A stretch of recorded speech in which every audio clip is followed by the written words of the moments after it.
waktu kejadian ini, dan kita akan bacakan ayat berbicara masalah itu.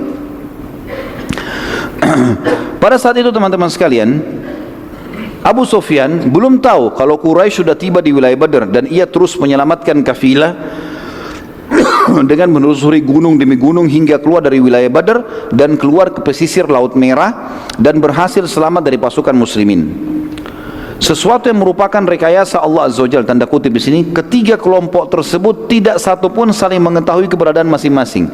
Dan hal ini Allah ceritakan dalam Al-Quran dengan sangat jelas. Kembali lagi surah Al-Anfal, surah nomor 8 ayat 42. A'udzu billahi minasyaitonir rajim. Idz antum bil udwatid dunya wa hum bil udwatil quswa war raqbu asfala minkum walau tawa'adtum lakhtalaftum fil mi'adi walakin liyaqdi Allahu amran kana maf'ulan liyahlika man halaka an bayyinatin wa yahya man hayya an bayyinah wa innallaha lasami'un alim. Ingatlah pada hari ketika kamu berada di pinggir lembah yang dekat, maksudnya udwatid dunya tadi, lebih dekat dengan Madinah, dan ketika mereka pasukan Quraisy berada di lembah Quswa, lembah yang lebih jauh di sebelahnya gunung. Sementara kafilah yang sedang kalian kejar berada di bawah kalian, maksudnya sudah melampaui tempat itu, sudah berhasil lolos. Sekiranya, kata Allah, kalian mengadakan perjanjian untuk pertempuran itu, pasti kalian tidak akan sependapat dalam menentukan hari pertempuran itu. Akan tetapi Allah mempertemukan dua pasukan itu agar Dia, Allah, melakukan suatu urusan yang mesti dilaksanakan. Kata para ulama tafsir adalah memberikan kemenangan untuk muslimin dan mempermalukan orang-orang musyrik, yaitu kata Allah agar orang yang binasa itu binasa selama-lamanya. Tokoh-tokoh Quraisy nanti kita lihat akan banyak yang mati di perang Badr, termasuk musuh Islam yang paling besar siapa? Abu Jahal. Dia akan binasa di sini nanti. Kita akan dengar kematiannya nanti. Dengan keterangan yang yaitu orang agar binasa orang-orang yang selama-lamanya, orang-orang yang yaitu agar orang yang binasa selamanya dengan keterangan yang nyata, pasti mereka mati. Dan agar orang yang hidup itu hidupnya dengan keterangan yang nyata pula. Maksudnya orang-orang beriman, mereka tahu ternyata menang bisa didapatkan walaupun jumlah mereka lebih sedikit, dan mereka yakin mereka dalam keadaan benar. Sesungguhnya Allah Maha mendengar lagi Maha mengetahui. Ayat inilah teman-teman sekalian yang membuat para ulama mengatakan tadi ada rekayasa tanda kutip Allah yang Maha tinggi, karena Allah mengatakan kalau kalian janjian nggak bakal terjadi nih. Lokasi Allah yang tentukan, gitu kan. Pertemuan musuh Allah tentukan, kafilah Quraisy lolos Allah yang tentukan, semua sudah diatur. Dan kesimpulan sederhana kata para ulama sejarah, perang Badr telah diatur langsung oleh Allah Azza wa Jalla dari langit. Nabi SAW mengutus mata-mata untuk mengumpulkan informasi. Seperti biasa ikhtiar manusiawi, dan perlu kita tahu Nabi SAW menggabungkan antara ikhtiar manusiawi beliau dengan wahyu yang turun. Selama wahyu belum datang, beliau ikhtiar manusiawi, jadi kan, berusaha sampai wahyu datang meluruskan kalau salah atau membenarkan kalau benar. Nabi SAW mengutus beberapa mata-mata untuk mengumpulkan informasi. Saat itu terdapat dua anak muda dari pasukan Quraisy yang sedang mencari air. Lalu mereka lewat dari Udwatil Quswa, mutar dari gunung. Mereka tidak tahu kalau ada pasukan muslimin, lewat tengah-tengah pasukan muslimin. Mereka tidak tahu juga kalau ini pasukan, pikirannya kemah, orang lagi nginap malam-malam gitu. Lewat ditahan oleh pasukan muslimin. Ternyata pakai baju perang, bahasanya bahasa orang Quraisy. Maka oleh pasukan muslimin ditangkap, ditawan. Lalu kemudian para sahabat ini dimukuli. Kalian dari mana? Kalian orang kafilah Quraisy atau dari pasukan Quraisy? Mereka bilang kami dari pasukan Quraisy. Sahabat gebukin lagi, nggak mungkin, kok pasti kalian dari kafilah. Karena sahabat berharap ini kafilah saja yang ditemuin, bukan pasukan. Terus saya digebukin sampai mereka kena kesakitan bilang iya kami kafilah Quraisy. Begitu riwayatnya. Ini semua karena kejiwaan waktu itu masih belum pernah menghadapi peperangan, dan mereka berat ini 300 orang lawan 1000 gitu kan. Nabi SAW selesai sholat subuh, karena ini sudah ditawan ya, langsung beliau bersabda mengatakan subhanallah, maha suci Allah, saat mereka jujur pada kalian, kalian pukuli gitu kan. Dan pada saat mereka bohong malah kalian lepaskan. Sekarang mereka bohong bilang kami dari kafilah. Ini dua orang yang dari pasukan Quraisy gitu.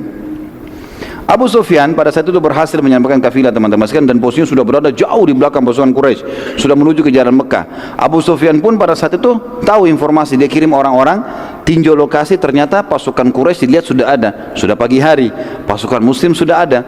Maka mulailah Abu Sufyan pada saat itu ngirim surat cepat kepada pasukan, hai Quraisy, kafilah kita sudah selamat. Maka pulanglah. Abu Sufyan suruh pulang, karena tujuan minta bantuan tadi untuk apa? Selamatkan kafilah, sudah selamat harta kita. Untuk apa perang? Ternyata peperangan tadi yang berat ini bukan cuma dirasakan oleh muslimin, orang kafir Quraisy pun berat. Mereka nggak mau perang, mereka tidak mau perang gitu kan, karena kontak fisik langsung dengan muslimin belum pernah mereka hadapi, dan mereka khawatir itu. Mereka tahu ada konsep jihad, mereka berharap mati syahid, mereka tahu masalah itu. Suku Zumrah, satu suku besar Quraisy, pada saat menerima surat dari Abu Sufyan, mereka mengatakan, kita kan keluar untuk menyelamatkan kafilah dan sekarang telah selamat, maka tidak perlu lagi ada peperangan. Akhirnya mereka semua kembali dan tidak seorang pun dari mereka yang ikut berperang, sempat pulang, gitu kan. Tapi di sini saya tidak temukan teman-teman jumlah mereka berapa. Dari 1000 pasukan Quraisy, berapa jumlah mereka sukunya tidak tahu, tapi yang jelas mereka pulang dan akhirnya tidak ikut berperang.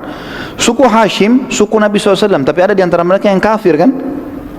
Mereka juga mengatakan, bila kafilah sudah selamat untuk apa kita berperang? Dan kalau kita perangi Muhammad, kita perangi suku kita sendiri. Nggak boleh nih, kita harus pulang nih, gitu kan? Maka sebagian besar mereka pulang, kecuali Abbas bin Abdul Muttalib, paman Nabi SAW. Karena Abbas dianggap pimpinannya suku. Kalau dia balik memalukan. Maka Nabi SAW menjelaskan kalau Abbas ikut perang di Badar itu karena kurh, tidak suka sebenarnya. Nabi SAW sudah ingatkan itu, kalau ini sebenarnya bukan mau perang, tapi dia hanya malu dengan sukunya.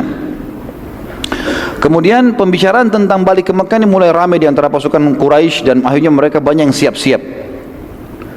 Utbah bin Rabi'ah yang nanti juga mati ya di perang Badar ini, salah satu pemimpin pasukan Quraisy didatangi oleh Hakim bin Huzam dan berkata kepadanya, Hakim bin Huzam salah satu orang yang dianggap bijaksana di Mekah, yang termasuk yang sempat merobek kesepakatan pemboikotan Nabi SAW, gitu kan, Hakim bin Huzam. Dia berkata, wahai Utbah, untuk apa lagi berperang? Bukankah kafilah telah selamat? Demi Allah, bila kita memerangi mereka berarti kita memerangi sanak kerabat kita sendiri. Ada banyak muhajirin di situ, ya, banyak orang-orang Mekah. Dan saat kita balik ke Mekah, maka pasti setiap individu di antara kita akan membenci satu sama yang lain, karena ia melihat kerabat orang yang telah membunuh ayahnya atau sanak kerabatnya. Kalau kita perang nih, kita bunuh misalnya, bunuh Abu Bakar, bunuh Umar, ini pasti ada kerabatnya di Mekah yang tahu nanti ini yang bunuh saudara saya. Nanti sulit itu nanti. Maka aku sarankan berbuat baiklah pada manusia, umumkan agar pasukan semua balik. Kenapa Hakim bin Huzam di sini mendatangi Utbah? Karena Utbah dianggap pada saat itu pimpinan perang. Iklankan supaya pulang. Utbah lalu mengiklankan, wahai sekalian manusia, tujuan kita keluar untuk menyelamatkan kafilah dan kafilah telah selamat, maka peperangan tidak diperlukan lagi. Mari kita balik ke Mekah. Panglima perangnya buat itu. Perhatikan di sini teman-teman sekalian ya. Orang yang paling benci dengan Islam, siapa dia? Abu Jahal berperang lagi di sini. Dia berperan lagi. Dia waktu dengar Utbah bilang itu pasukan perang, ini pimpinan perang, maka dia melihat pasukan semua mulai siap-siap balik, maka Abu Jahal mendatangi satu persatu pasukan. Kenapa balik? Jangan balik, gitu kan. Teriak-teriak di pasukan, tidak ada yang mau dengar Abu Jahal. Tidak ada yang mau dengar, orang semua tidak mau perang.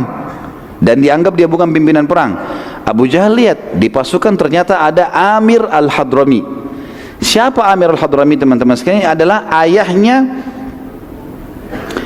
yang dibunuh anaknya oleh Abdullah bin Jahash. Kalau masih ingat tadi ada Sariyah ya, yang dibentuk Nabi SAW 8 orang dipimpin Abdullah bin Jahash.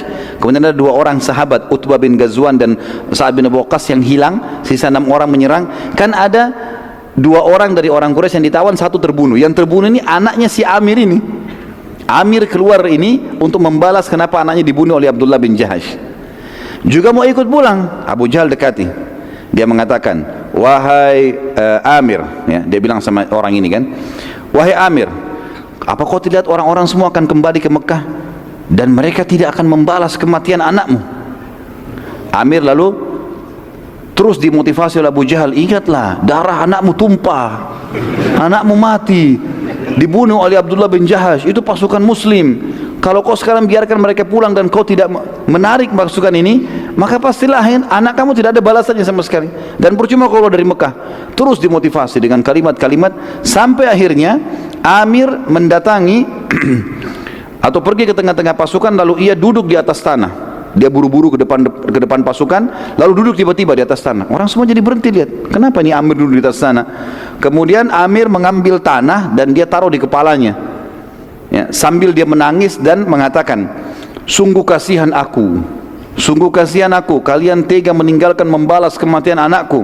Demi Allah, kalau anak seseorang dan kalian yang mati terbunuh, kalian tidak akan membiarkannya. Terus saja Amir nangis-nangis gitu kan, debu dilempar-lemparin ke pasukan gitu kan, sampai akhirnya seluruh pasukan kembali. Kesian nih Amir, kita bantu saja.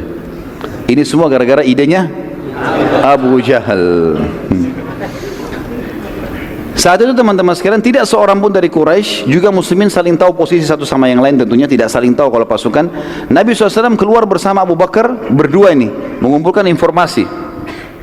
Jadi dua orang pun yang ditawan oleh muslimin, itu orang Quraisy tidak tahu, karena jumlah mereka besar, nggak tahu kalau dua orang yang kena. Dua orang ini tadinya yang ditawan oleh muslimin malam hari itu, mereka cuma tidak izin, mereka cuma keluar mau cari sumur, ketangkap lah. Jadi orang Quraisy pun tidak tahu kalau mereka ketangkap, ya. Maka Nabi SAW keesokan harinya, pagi hari itu, di waktu duha, beliau pun keliling, nyari-nyari informasi. Maka keduanya, Nabi SAW dan Abu Bakar menemukan seorang wanita tua, dan Nabi SAW bertanya padanya, apakah engkau punya informasi apa yang terjadi di sekitar tempat ini? Perhatikan sini dalam strategi perang teman-teman sekalian, tidak pernah menanyakan masalah hal yang rinci. Tadi kita lihat juga kasus waktu pertama sekali Abu Sufyan mau menyelamatkan kafilah, bagaimana dia mengecek kotoran tadi unta itu, dan dia tidak bertanya apa-apa. Dia cuma bilang ada orang lewat sini, oh ada dua orang. Dia tidak tanya siapa mereka, kena enggak, langsung ke sana, langsung cek, oh ternyata betul, kirim surat langsung. Seperti itu. Juga dua orang sahabat tadi begitu dengar dari dua perempuan ini, nanti kalau kafilah lewat saya akan transaksi dengannya, maka langsung pulang ke Madinah melapor. Begitu luar biasa mereka memata-matai dan sudah faham kalau ini adalah informasi yang dibutuhkan. Perempuan tua ini tahu kalau di sebelah ada pasukan Quraisy. Mereka lihat, perempuan ini tahu, dia tinggal di lokasi itu. Dia tahu kafilah Abu Sufyan sudah lewat. Nabi SAW tanya, apakah engkau punya informasi apa yang terjadi di lokasi sekitar sini? Orang itu bertanya, perempuan tua ini, siapa kalian? Kata Nabi SAW, bila engkau menyampaikan pada kami informasimu, maka kami pun akan menyampaikan kami dari mana. Orang itu bilang, aku telah disampaikan bahwa pasukan Quraisy sudah keluar dari hari ini dan hari itu, dan sudah melewati wilayah ini dan wilayah itu. Bila itu benar, maka pastilah pasukan Quraisy sudah berada di belakang bukit ini. Perempuan itu bilang, gitu kan? Dan aku juga sudah mendapatkan berita kalau Muhammad keluar dari Madinah. Dia tidak tahu ini kalau Nabi SAW ini, pada hari ini dan hari itu, dan sudah melewati lembah itu. Kalau memang benar, berarti mereka semestinya sudah ada di sini. Ditunjuk udwati dunia, lagi ada di situ, gitu kan? Maka Nabi SAW lalu bertanya, bagaimana dengan kafilah Abu Sufyan? Orang itu mengatakan, aku tidak tahu. Ini bagian dari kecerdasan Abu Sufyan tentunya juga di sini, kata para ulama sejarah. Bukan memuji orang kafir, nanti dia masuk Islam. Tapi bagaimana Abu Sufyan itu sampai tidak ada satu orang pun tahu tentang kafilahnya. Sebagian ahli sejarah mengatakan Abu Sufyan menaikkan unta-untanya di atas bukit-bukit. Enggak biasa untuk naik atas bukit, tapi dinaikkan di bukit, melewatin bukit-bukit. Jadi sananya akhirnya tidak ketahuan. Orang-orang di sekitar tempat itu pun tidak tahu. Orang itu lalu bertanya, kalian dari mana? Kata Nabi SAW, kami dari air. Orang-orang Arab teman-teman sekalian, seringkali kalau mau memperkenalkan dirinya, dan suku-suku Arab itu hidup di satu lokasi kalau ada mata air di situ, dan mereka beri nama. Misal mata air apa. Jadi orang taunya, kamu dari mana? Kami dari mata air ini. Jadi mereka sudah tahu seperti itulah. Maka itu perempuan yang tanya, dari mana kalian? Tanya Nabi SAW. Kata Nabi SAW, dari air. Perempuan itu tanya, dari air apa? Kata Nabi SAW, air. Selesai, ditinggal.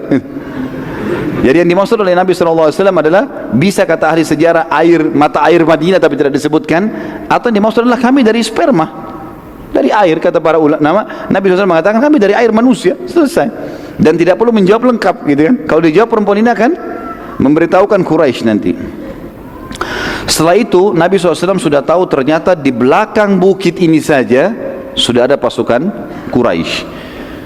Khabbab bin Mundhir radhiyallahu anhu mendatangi Nabi SAW dan bertanya, wahai Rasulullah, apakah pemilihan anda, jadi waktu itu Nabi SAW akhirnya memasang tenda-tenda, ya, mengatur kemah-kemah para sahabat, dan ternyata berada di tengah-tengah lokasi. Jadi misalnya meja ini gunung, di belakang gunung, kalau orang mau ke belakang ke pasukan Quraisy harus lewat, gitu kan, putar dari sebelah. Belakang ini banyak kebun-kebun kurma, di sini banyak sumur.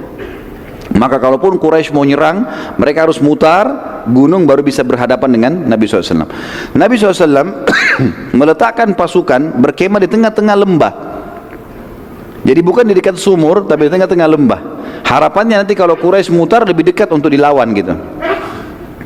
Khabbab bin Munzir, salah satu ahli perang Ansar di Madinah, berkata, ya Rasulullah, saya ingin bertanya, apakah pemilihan tempat ini di tengah-tengah lembah ini wahyu dari langit atau hanya strategi perang anda pribadi? Dan ini yang saya bilang tadi teman-teman sekalian. Jadi Nabi SAW mempertemukan antara pendapat pribadi beliau, ijtihad kalau belum ada wahyu, dengan wahyu kalau turun untuk membenarkan itu. Kalau pendapat beliau SAW tidak sesuai dengan wahyu, maka beliau tinggalkan, gitu kan. Di sini kata Nabi SAW, ini cuma strategi perang, nggak ada hubungannya sama sekali dengan wahyu. Bukan Allah yang suruh berkemah di tengah-tengah lembah. Maka kata Khabbab radhiyallahu anhu, baik, kalau begitu Rasulullah, kami memiliki pengalaman dalam berperang dan bertahan di Madinah. Maka pendapat kami, kita tidak tepat kalau berkemah di tengah-tengah lembah ini. Yang paling baik adalah kita menuju ke belakang kebun-kebun kurma itu, di situ banyak sumur, pasukan berkemah di situ. Sehingga mereka bisa minum kalau haus, mereka bisa memberikan minum pasukan kalau lagi berperang. Dan Quraisy tidak punya sumur di situ. Kalau mereka pun mau minum, kalau habisan air, mereka harus mutar ke belakang pasukan muslimin. Maka Nabi SAW mengatakan pendapat yang baik. Lalu Nabi SAW mengikuti pendapat sahabat itu. Dan ini juga pelajaran teman-teman, pentingnya orang bermusyawarah, dan bukan aib kita memberikan masukan kepada seseorang kalau memang ada pendapat yang lebih baik. Dan Nabi SAW menunjukkan kebijaksanaan beliau untuk mendengar apa yang disampaikan. Pada malam harinya Allah yang Maha Suci menurunkan rahmatnya untuk meringankan peperangan bagi muslimin. Allah yang Maha Suci menurunkan pasukan bantuan dari malaikat dan menurunkan hujan pada saat itu agar tanah yang ditempati kaum mukminin jadi basah. Dan yang turun kepada kaum muslimin adalah hujan gerimis. Hujan gerimis. Sehingga membuat seluruh pasukan muslimin malam itu tertidur karena lembutnya air hujan, halus sekali, lembut, gerimis, maka mereka ngantuk, tertidur. Jadi mereka istirahat. Dan tanah di tempat mereka pijak itu menjadi basah, tapi basahnya tidak becek. Karena padang pasir teman-teman, kalau terlalu kering, berat untuk dijalani. Kita kalau jalan di padang pasir itu cepat capek, berat, tanahnya kering. Atau kalau basah sekali becek juga jadi berat, maka dia harus dibasahin sedikit saja. Maka menjadi bagus tanahnya, mudah untuk dilewati. Allah buat seperti itu keadaan di tengah-tengah pasukan muslimin. Dikatakan di sini, atau saya tulis teman-teman sekalian, pada malam harinya Allah Maha Suci menurunkan rahmatnya untuk meringankan peperangan bagi muslimin. Allah Maha Suci menurunkan bantuan dari malaikat hadir pada malam itu, menurunkan hujan agar tanah yang ditempati kaum mukmin jadi basah dan ringan, yang memudahkan mereka melangkah juga mengambil air dari sumur nantinya. Karena air sumur jadi penuh karena hujan turun. Kalau tadi airnya agak dalam, sulit juga ditimbah gitu. Sementara di lokasi kaum musyrikin turun hujan yang sangat lebat di sebelah gunung ini. Hujan lebat sampai becek semuanya. Becek semuanya, jadi kotor, baju mereka jadi basah, gitu kan. Sehingga jadi berat badannya, berat tanahnya, gitu kan. Unta-unta mereka juga jadi berat, bahan-bahan yang mereka bawa semuanya jadi basah. Hujan lebat gitu. Sehingga lokasi tanah mereka becek dan membuat langkah-langkah mereka berat, serta mereka jadi letih pada malam itu karena tidak bisa tidur, gitu kan. Juga membuat mukminin dengan hujan gerimis tadi menjadi mengantuk, dan mengantuk ini ternyata adalah cara yang paling tepat menghilangkan rasa takut. Orang kalau takut kemudian dia ngantuk, takutnya hilang, tidur akhirnya gitu. Ya ternyata dengan ngantuk takutnya hilang gitu. Jadi kalau teman-teman ngantuk, kalau nggak takut ngantuk saja. Dikatakan pada saat itu beberapa orang sahabat yang bertugas pada malam itu, mereka mengatakan sampai-sampai saking ngantuknya pedang di tanganku jatuh sampai 7 kali. Dia berjaga malam, jadi ngantuk, jatuh pedang, bangun lagi, begitu terus sampai 7 kali, gitu kan. Allah subhanahu wa ta'ala menceritakan kejadian tersebut dalam surah Al-Anfal. Ini saya tadi katakan Al-Anfal menceritakan tentang perang Badr ini. Surah nomor 8 ayat 9 sampai ayat 14. A'udzu billahi minasyaitonir rajim. Dibuka Al-Qur'annya ya. إذ تستغيثون ربكم فاستجاب لكم أني ممدكم بألف من الملائكة. نعم. إذ تستغيثون ربكم فاستجاب لكم أني ممدكم بألف من الملائكة مردفين.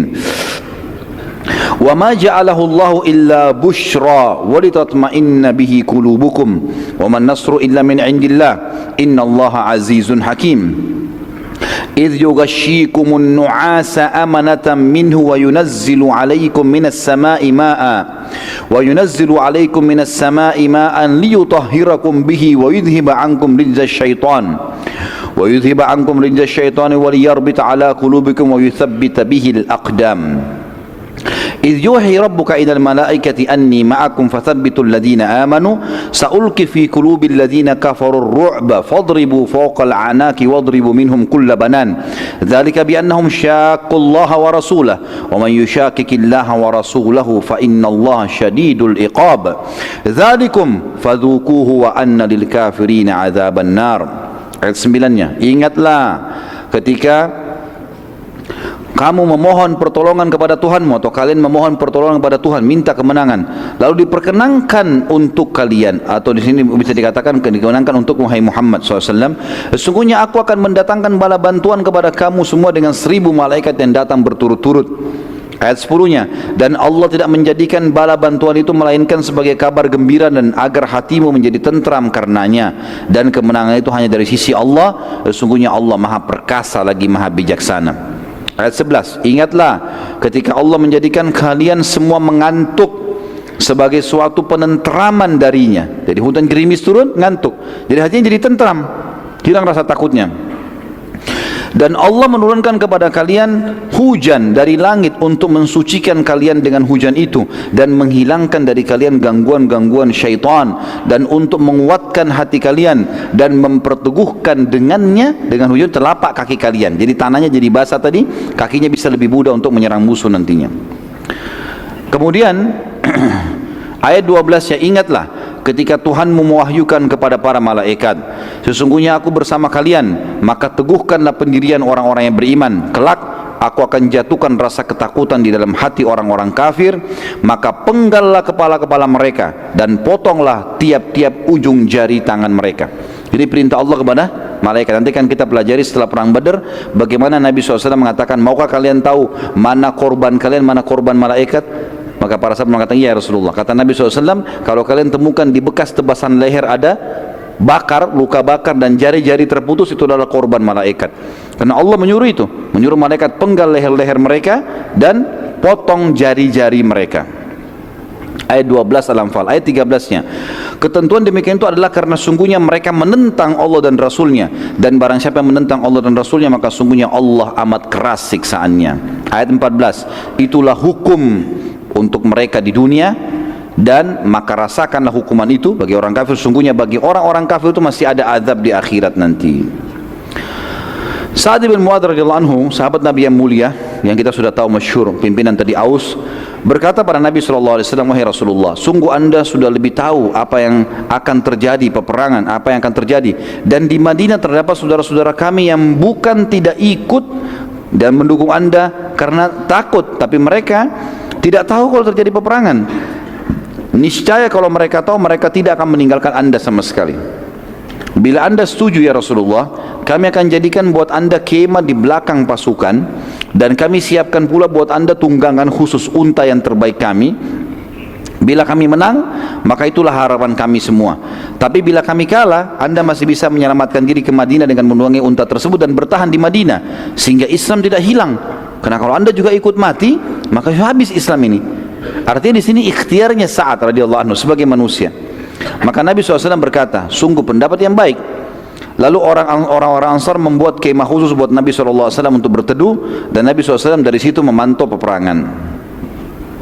Nabi SAW lalu membagi bendera-bendera peperangan. Keesokan paginya ada bendera dipegang oleh Ali bin Abi Thalib, ada bendera dipegang oleh Mu'adz bin Umair, ada yang juga yang lain-lain dipegang oleh beberapa orang-orang Ansar. Saat tiba pasukan Quraisy, mereka sempat bingung karena tidak ada air. Ya. Waktu mereka rupanya tiba di situ, mereka minum, mereka berpikir nanti di setiap lokasi bisa mampir untuk ambil air. Cari air, nggak ada air. Pasukan kehabisan air. Hujan ada tanda mana tapi becek jatuh ke tanah, nggak ada yang bisa diambil. Sumur adalah di belakang pasukan muslimin.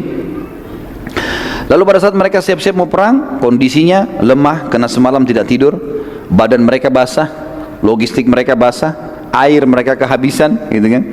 Jadi banyak hal yang Allah SWT sudah persiapkan di situ. Lalu mereka begitu pula muslimin sudah siap-siap perang. Saat melihat keadaan sudah akan terjadi peperangan, Nabi SAW mengangkat tangan beliau dalam kemah berdoa kepada Allah, dan beliau terus berdoa agar meminta kepada Allah diberikan kemenangan. Dan Abu Bakar waktu itu bersama dengan Nabi SAW di kemah mengawal beliau. Nabi SAW lalu menutup wajah beliau SAW dengan jubahnya dan berdoa, ya Allah, bila engkau membiarkan kekuatan ini muslimin musnah, maka tidak ada lagi yang tersedia di muka bumi orang yang akan menyembahmu. Lalu Nabi SAW terus berdoa sambil menangis. Lalu Abu Bakar merasa iba dengan Nabi SAW, mengatakannya, Rasulullah, bukankah anda sudah menjanjikan kemenangan? Bukankah anda adalah Rasulullah? Untuk apa kasihani diri anda? Ringankan doa anda, sungguh Allah tidak akan menyusahkan anda. Maka Nabi SAW pun mengatakan, wahai Abu Bakar, sungguh doa itu adalah sebuah perintah, kerjakan. Walaupun Allah sudah janji, kita ucapkan, karena saya tidak ingin sahabat-sahabat saya jadi korban. Baik, waktu masih ada ya? Hah? Sampai jam berapa nih? Saya lihat waktu Jakarta loh, ini jam 8 sekarang. Baik, ada beberapa kejadian luar biasa di Badar, teman-teman sekalian. Beberapa kejadian besar di Badar. Sebelum terjadi peperangan kita bicarain, sebelum terjadi peperangan. Yang pertama, kisah sahabat yang mencium perut Nabi SAW. Saya tulis judulnya begitu. Pada saat selesai berdoa, sholat dan doa, Nabi SAW keluar dan mengatur saf sahabat. Nabi SAW tidak membagi-bagi pasukan, tapi menyatukan mereka dalam satu tempat. Nabi nggak bagi-bagi sisi kanan, sisi kiri, tengah, belakang, enggak. Pasukan sedikit, 313 orang. Bahkan yang ikut cuma 312. Abu Bakar mendampingi Nabi SAW. Pasukan disatukan di satu tempat. Terdapat sebuah kejadian kecil. Waktu Nabi SAW sedang mengatur saf dengan tongkat beliau, ada seorang dari Ansar yang kebetulan sangat gemuk, sampai waktu berdiri tubuhnya keluar dari saf. Maka Nabi SAW memerintahkan dia, mundurlah agar lebih rapi safnya, gitu kan, sambil menekan ujung tongkat beliau ke perutnya sahabat itu. Mundur kamu, gitu ya. Lalu waktu itu tiba-tiba sahabat tadi berkata, ya Rasulullah, anda telah menyakitiku, maka aku ingin menuntut kisos. Minta kisos dari Nabi. Anda tusuk saya juga tusuk ya Rasulullah. Gitulah mintanya. Ini medan perang dan ini sahabat. Sahabat yang lain semua dengar, langsung menghardik. Ada apa dengan kau? Ini Rasulullah. Orang ini tetap saya berkata, ya Rasulullah, aku harus minta kisos. Maka Nabi SAW mengatakan, baiklah. Nabi itu berikan perut, kasih tongkat, ini perut saya. Kata dia, ya Rasulullah, tadi waktu anda sentuhkan, baju saya sempat terbuka sedikit.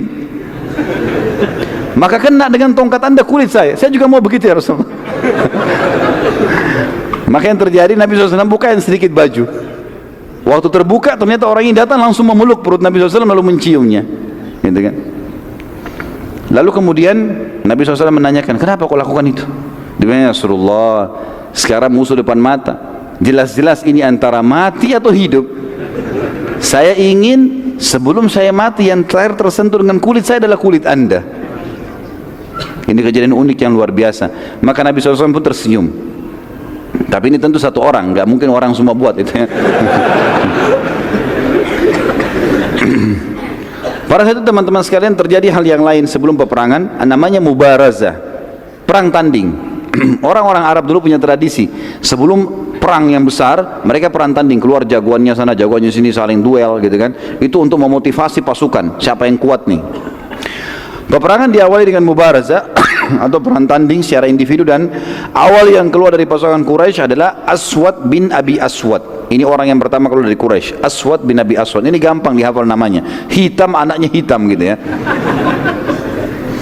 Ia maju depan pasukan muslimin dan bersumpah kalau ia tidak akan kembali ke pasukannya sampai ia meminum dari sumur muslimin. Kan air lagi habis. Demi Allah saya pasti akan memenangi kalian, saya akan minum dari sumur kalian. Seperti itulah. Saat itu dari pasukan muslimin keluar Hamzah bin Abdul Muttalib, paman Nabi SAW, terkenal orang sangat luar biasa ahli perang. Lalu terjadi duel yang sangat sengit hingga akhirnya Hamzah berhasil menebas salah satu kaki Aswad dan mengucurkan darah yang sangat banyak. Saat Aswad sudah enggak berdaya lagi, ia terus berusaha merangkak sampai ke sumur muslimin. Dia merangkak, darahnya terus menetes. Hamzah ikuti dari belakang. Pasukan Quraisy melihat dia mau menjalankan sumpahnya, datang sampai minum dari situ. Dia berusaha mau minum terus mati, enggak sempat minum gitu kan, terbunuh di akhirnya. Dan ini termasuk Aswad adalah korban pertama di perang Badar. Artinya orang pertama yang didaftar masuk neraka di perang Badar. Lalu keluar 3 orang sekaligus dari Quraisy. Utbah bin Rabi'ah, yang pertama ini tokoh Quraisy. Al-Walid bin Utbah, anaknya Utbah. Jadi Utbah keluar, anaknya juga keluar. Utbah bin Rabi'ah keluar. Al-Walid bin Utbah, anaknya dia keluar dengan Syaibah bin Rabi'ah, saudaranya Utbah. Jadi ini adik kakak dengan anaknya, keluar 3 orang menantang muslimin. Siapa yang mau tanding? Pada saat itu keluar dari muslimin 3 orang dari Ansar. Yang uniknya, yang keluar ini 2 orang anak muda, 15 sama 16 tahun. Muadz bin Afra dan Auf bin Afra. Ini punya kisah yang unik, nanti kita belajar di perang Badar. Luar biasa 2 orang ini. Keluar dan didampingi oleh sahabat Nabi yang mulia yang mati syahid di perang Mu'tah, Abdullah bin Rawaha radhiyallahu anhu ajma'in. Utbah berkata pada mereka, jadi waktu itu kan kalau orang perang teman-teman, matanya saja yang kelihatan. Biasanya orang tutup semua kan? Maka Utbah, Syaibah ini tidak tertutup semua, tidak kelihatan. Tapi sahabat-sahabat Nabi ini 3 orang ini terbuka mukanya, tapi mereka nggak kenal, ini bukan orang Mekah nih. Ditanya, siapa kalian ini?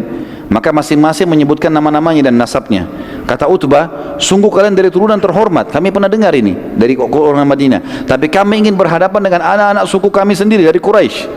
Lalu Utbah berkata, wahai Muhammad, ya, Utbah ini orang kafir mengatakan, wahai Muhammad, kami ingin berhadapan dengan anak-anak kaum kami sendiri. Keluarkanlah yang sepadan dengan kami dari sisi jadur nasab dan punya keterampilan perang. Sombong mereka mengatakan itu.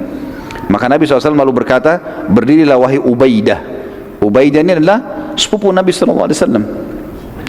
Berdirilah wahai Hamzah. Berdirilah wahai Ali. Nabi SAW pilih dari kerabatnya semua. Berdiri kalian ketiga, hadapin itu. Ubaidah bin Harith bin Abdul Muttalib, ya. Jadi ini cucunya Abdul Muttalib, jadi sepupu Nabi SAW. Karena Harith anak pertamanya Abdul Muttalib, anaknya Harith namanya Ubaidah masuk Islam. Jadi ini sepupu Nabi SAW. Harith dengan Abdullah saudara, gitu kan. Kemudian Hamzah, Hamzah bin Abdul Muttalib kita tahu paman Nabi SAW, dan Ali bin Abi Thalib misalnya Nabi SAW. Abdul Muttalib adalah paman Nabi SAW. Nabi SAW memilih yang terbaik dari jalur nasab, sepadan dengan mereka, dan juga pasti Utbah tidak akan nolak karena ini dari kerabat Nabi SAW. Utbah lalu berkata, siapa kalian? Maka ketiga sahabat tersebut memperkenalkan diri masing-masing. Kebetulan ketiga sahabat ini memang dipilih Nabi SAW selain dari orang Quraisy, juga mereka pakai baju perang. Ali bin Abi Thalib, Hamzah dan Ubaidah ini pakai baju perang dan tinggal matanya yang kelihatan. Jadi Utbah nggak kenal nih. Siapa kalian? Tiga-tiganya perkenalkan diri. Lalu pada saat itu tiga-tiganya atau Utbah mengatakan, kalian pantas menghadapan dengan kami. Lalu yang pertama maju Utbah melawan Ubaidah, sepupu Nabi SAW, anaknya Harith tadi. Hamzah melawan Syaibah dan Ali melawan Al-Walid. Ali bin Abi Thalib hanya dengan beberapa gerakan saja berhasil membunuh Al-Walid, mati. Berapa gerakan dikalahkan. Ali sangat mahir, luar biasa. Begitu juga Hamzah menyusul membunuh Syaibah dengan sangat cepat. Tertinggal sekarang Ubaidah dengan Utbah. Utbah memang kuat, Ubaidah masih muda. Tidak ada duel satu sama yang lain hingga keduanya jatuh, sempat terjatuh, gitu kan? Sama saling mukul, kemudian jatuh dua-duanya. Tapi dua-duanya belum mati, ya. Dan sempat pada saat itu Utbah terkena sabetan pedang Ubaidah pada saat jatuh, dan Ubaidah sempat menangkis, terpukul saja di perisainya, tapi si Utbah kena pedang dan akhirnya berdarah, jatuh, kakinya luka. Maka Hamzah dan Ali mendekati Utbah lalu membunuhnya, dan mereka berdua memikul Ubadah ke pasukan muslimin. Dan selang beberapa waktu pada saat itu, karena ada pukulan Utbah yang keras walaupun tertangkis di perisai, rupanya terpukul ke dadanya Ubaidah, dan Ubaidah pun mati syahid, dan dia termasuk orang yang mati syahid di dalam perang Badar yang pertama. Quraisy melihat hal tersebut tidak mau lagi tanding. Tiga-tiga tokohnya mati semua dengan sekejap. Mereka terpukul dengan itu. Lalu mereka siap-siap untuk menyerang. Melihat kejadian tersebut, Nabi SAW lalu memerintahkan suatu perintah yang pada saat itu sangat aneh bagi mereka dan unik dalam strategi perang. Nabi SAW memerintahkan pada saat itu agar seluruh pasukan muslimin duduk ke tanah. Unta-unta kuda yang ada tadi 68 ekor unta dan 2 ekor kuda disingkirkan semua ke belakang. Jadi cuma pasukan manusia saja dan mereka suruh duduk. Ini orang-orang Quraisy bingung, tidak pernah lihat seperti ini. Mereka biasanya teman-teman sekalian, cara orang Arab dulu kalau berperang, mereka menyerang nih, menyerang. Yang musuh itu punya kewajiban bertahan, tangkis serangan itu. Habis itu mereka kembali, mereka lagi yang bertahan, ini lagi yang menyerang. Cuma begitu cara perangnya, cara dulu begitu. Maka mereka bingung, ini strategi apa nih? Kenapa kok dulu di bawah gitu? Bagaimana cara diserangnya? Dan Quraisy pada saat itu sempat bingung, dan ini apa, ini strategi apa? Nabi SAW bersabda, biarkan mereka menyerang lebih dulu, bila kalian didekati maka lawanlah mereka. Bila kalian diserang dengan anak panah maka berlindunglah di belakang perisai-perisai kalian. Begitu saja ya. Dan baju-baju besi kalian. Quraisy lalu tiba-tiba menyerang dengan berjalan perlahan mendekati pasukan muslimin dan memperbanyak serangan dengan anak panah, tapi pada saat itu muslimin berusaha menahan ya, anak-anak panah mereka kena perisai-perisai sampai mereka sudah dekat. Waktu mereka sudah mau tebasin pedangnya, maka pasukan muslimin baru menyerang. Dan ternyata dengan cara seperti ini itu ada dua manfaat kata para ulama sejarah. Yang pertama, muslimin dengan duduk rasa takutnya kurang, beda dengan kalau berdiri, mereka duduk gitu kan. Kemudian yang kedua, mereka pada saat menangkis serangan-serangan musuh itu akan memberikan motivasi ke mereka, ternyata kita tidak terbunuh nih. Dan dari sekian banyak 300 orang pasukan yang kena pada saat itu mati cuma 1 orang, sementara pasukan Quraisy banyak yang terbunuh. Yang terbunuh adalah Ubaidah. Ini adalah salah satu budak Umar bin Khattab yang terkena panahnya Quraisy. Ada kisah yang lain teman-teman, kisah Harithah bin Suraqah radhiyallahu anhu. Ada sebuah anak panah yang tidak jelas dari mana arahnya di pasukan muslimin, karena pada saat Quraisy lempar panah, ada juga di antara muslimin dari belakang lempar panah.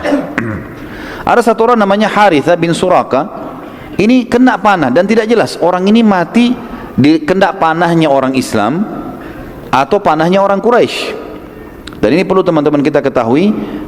Saya jelaskan saja karena ini terjadi pada saat itu. Setelah perang Badar, ibunya Harithah datang kepada Nabi SAW lalu mengatakan, ya Rasulullah, dalam hadis Bukhari, Anda sudah tahu bagaimana Harithah punya kedudukan di sisi saya. Saya dengar informasi dia terbunuh di Badar waktu Nabi sudah pulang dari Badar, sudah menang. Maka beritahukan kepada saya, di mana Harithah?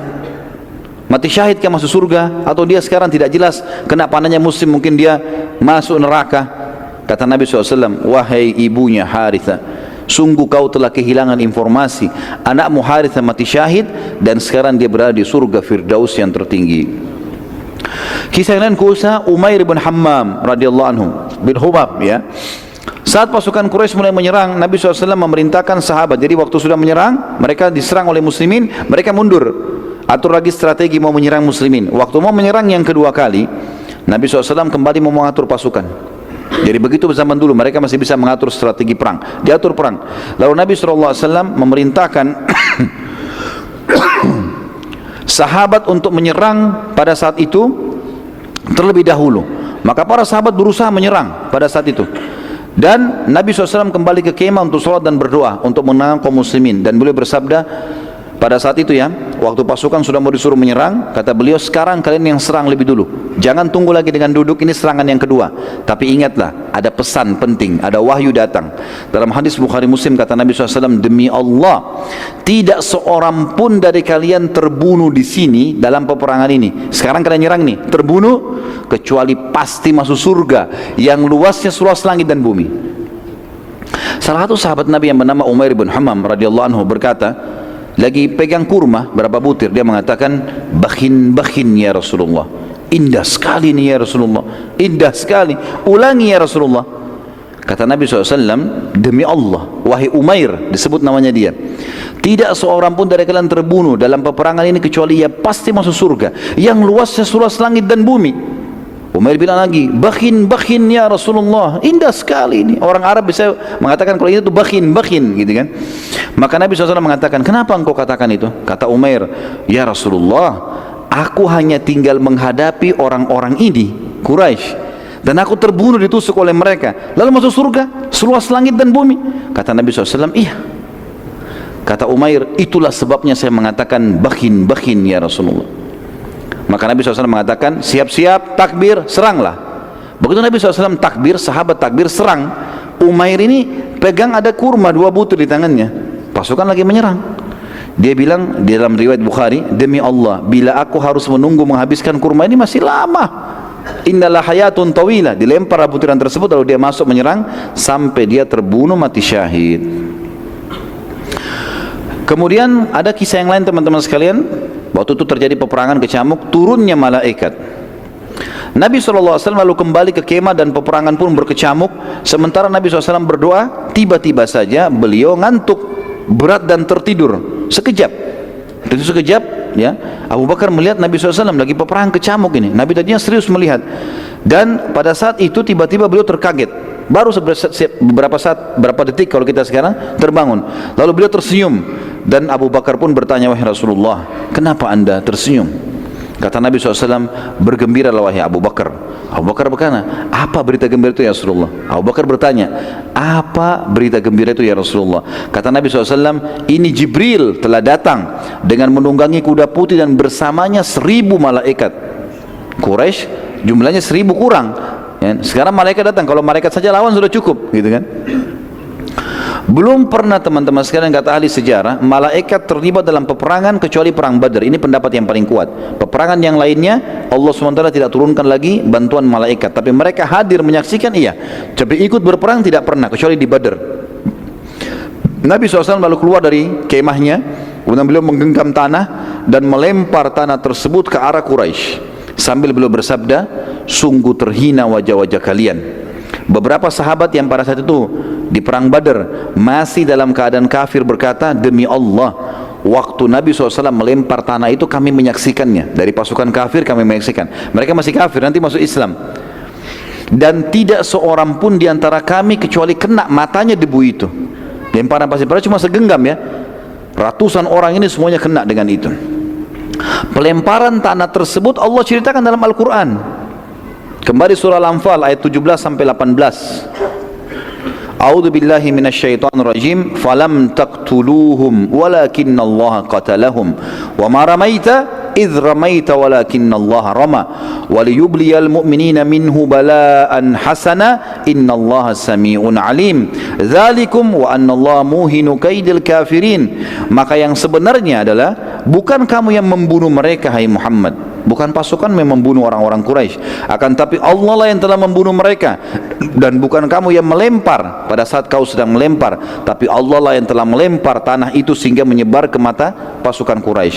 Allah berbuat demikian untuk membinasakan mereka dan untuk memberi kemenangan kepada orang-orang mukmin dengan kemenangan yang sempurna. Sesungguhnya Allah Maha mendengar lagi Maha mengetahui. Itu ayat 17. Ayat 18-nya, itulah karunia Allah yang dilimpahkan kepada kalian dan sungguhnya Allah melemahkan tipu daya orang-orang kafir. Allah Subhanahu wa taala juga menceritakan teman-teman sekalian tentang kejadian ini dalam surah Al-Anfal ayat 9 dan ayat 10, ya. A'udzu billahi minasyaitonir, tentang kedatangan malaikat yang 1000 itu, ya.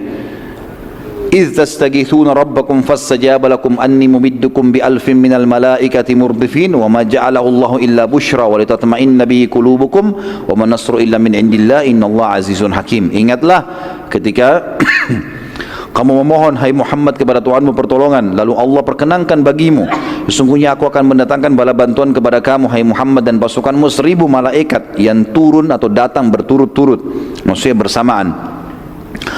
Yang ayat 10-nya, dan Allah tidak menjadikan mengirim bala bantuan tersebut melainkan sebagai kabar gembira dan agar hatimu menjadi tentram karenanya, dan kemenangan itu hanyalah dari sisi Allah, sesungguhnya Allah Maha Perkasa lagi Maha Bijaksana. Kita masuk ke yang lain teman-teman, kisah Hudzaifah ibn Yaman radhiyallahu anhu. Ini kalau kita mau ikutin sampai subuh loh, nggak selesai.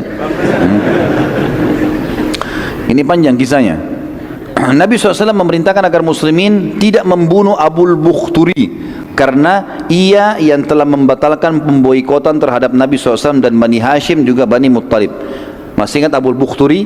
Dia salah satu dari sekian orang, 6-7 orang yang berkumpul untuk merobek, ya, surat yang ditulis oleh orang-orang Quraisy untuk memboikot Nabi SAW. Abu Bukhturi punya jasa. Hadir di perang Badar, Nabi SAW mengatakan jangan bunuh Abu Bukhturi. Kalau temui dia hindari saja, jangan ada yang membunuhnya. Pada saat itu juga Nabi SAW melarang untuk membunuh siapapun dari Bani Hashim, karena mereka ikut berperang terpaksa. Terlebih lagi Bani Hashim sudah banyak yang pulang. Tinggal dari Bani Hashim beberapa orang, diantaranya Abbas. Maka kata Nabi SAW, terutama Abbas, pamanku, jangan ada yang bunuh, karena dia keluar membenci, tidak suka.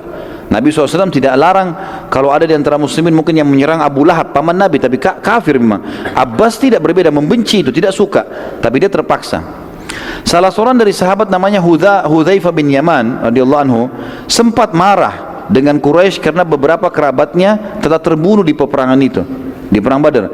Dia bilang, apakah kami melihat mereka Quraisy membunuh sanak kerabat kami dan kami akan membiarkan mereka? Demi Allah, bila aku ketemu dengan Abbas, pasti aku akan hantamkan pedangku ini ke wajahnya. Jadi ternyata Nabi SAW larang, tidak boleh kan? Tapi dia emosi, dia bilang kalimat itu. Sahabat ini mulia, Hudzaifah bin Yaman terkenal, orang yang sangat mulia.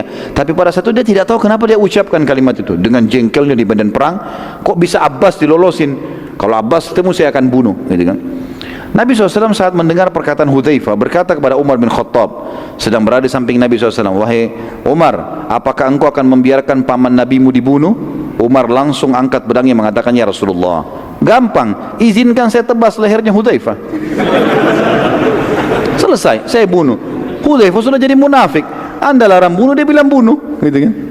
Maka kata Nabi SAW, jangan, biarkan saja dia. Hudzaifah berkata setelah selesai peperangan, sungguh aku tidak tahu kenapa aku mengucapkan kalimat tersebut, dan masih saja kalimat tersebut membebaniku selama aku hidup dan tidak akan terbayar kecuali aku mati syahid. Akhirnya Hudzaifah bin Yaman terbunuh mati syahid di Yamamah ketika melawan Musailamah al-Kadzdzab.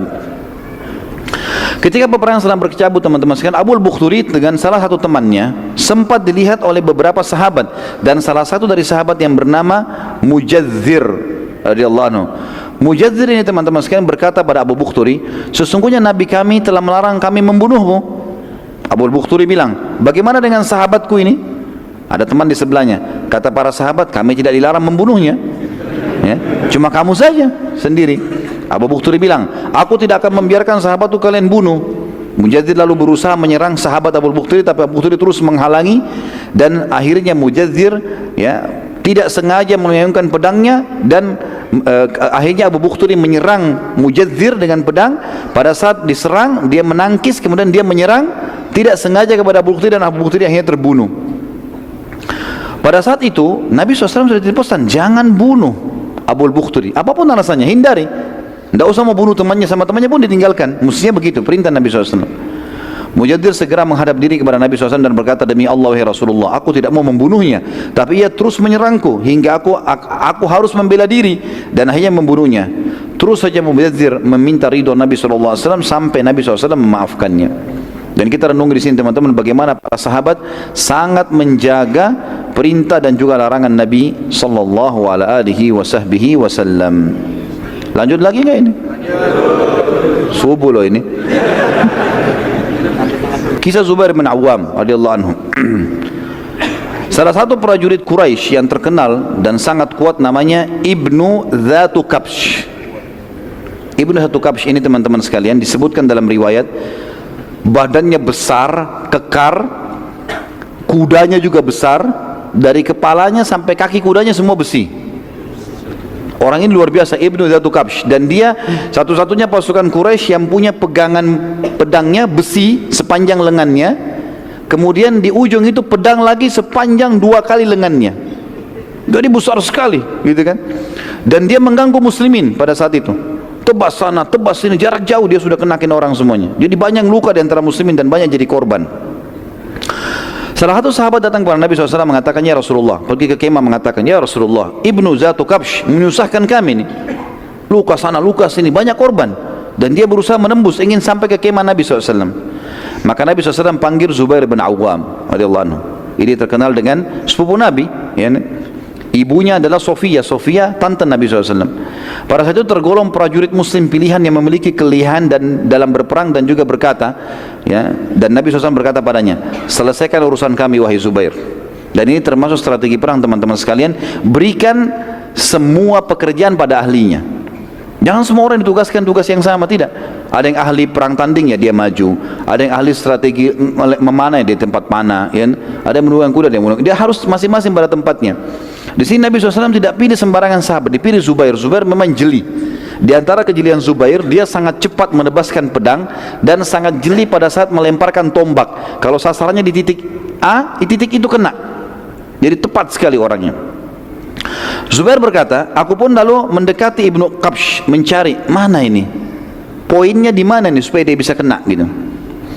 Maka keliling, dia bilang, saya kelilingi Ibnu Qabsh dan saya tidak temukan celah. Matanya saja semua besi. Ditombak pun bisa tombaknya terpental. Karena zaman dulu mereka meletakkan di bawah besi itu ada semacam kalau kita karet sekarang, tapi dari kulit hewan, sehingga kulit baru baju besi, jadi nggak bisa mental gitu kan. Maka kata Zubair radhiyallahu anhu, pada saat aku sedang berhadapan dengannya, aku melihat celah itu hanya dua matanya dan diantaranya. Maka aku pun berdiri di atas kudaku, lalu aku melempar tombak sehingga menembus di antara dua matanya dan tembus di kepalanya bagian belakang. Matilah Ibnu Abu Qabsh, dan pada saat dia mati, pada saat itu pasukan Quraisy sempat terpukul karena ini orang terkuatnya. Dan bagaimana Zubair naik di atas kuda kan kelihatan, orang-orang pada lihat, dan dia melempar dengan sangat jeli sehingga menembus di antara dua matanya. Artinya kalau kena bagian kepala segala mungkin masih bisa mental, tapi di sini bagaimana kejelian Zubair radhiyallahu anhu. Dan ini teman-teman sekalian tentu tidak bisa kita lanjutkan semuanya karena cukup panjang bahasan, dan ini masih banyak yang akan kita sampaikan berhubungan dengan masalah peperangan ini. Dan insya Allah kita akan lanjutkan lagi pada pertemuan kita akan datang karena masih panjang, masih ada peperangan-peperangan, masih ada korban-korban, kisah unik bagaimana terbunuhnya Abu Jahal, bagaimana Umayyah bin Khalaf terbunuh, panjang lebar cerita masa ini, dan juga pelajaran yang diambil dari perang Badar sendiri. Lalu kemudian bagaimana keadaan Mekah pada saat Badar dikalahkan orang-orang Quraisy, dan bagaimana keadaan Madinah pada saat juga pasukan muslimin telah menang. Allahu alam. Mungkin sampai sini tentu teman-teman sekalian. Ini pakai pertanyaan atau besok aja? Baik, karena melihat waktu teman-teman sekalian sudah setengah 10 malam, insya Allah besok kalau ada yang punya pertanyaan bisa disampaikan di subuh hari.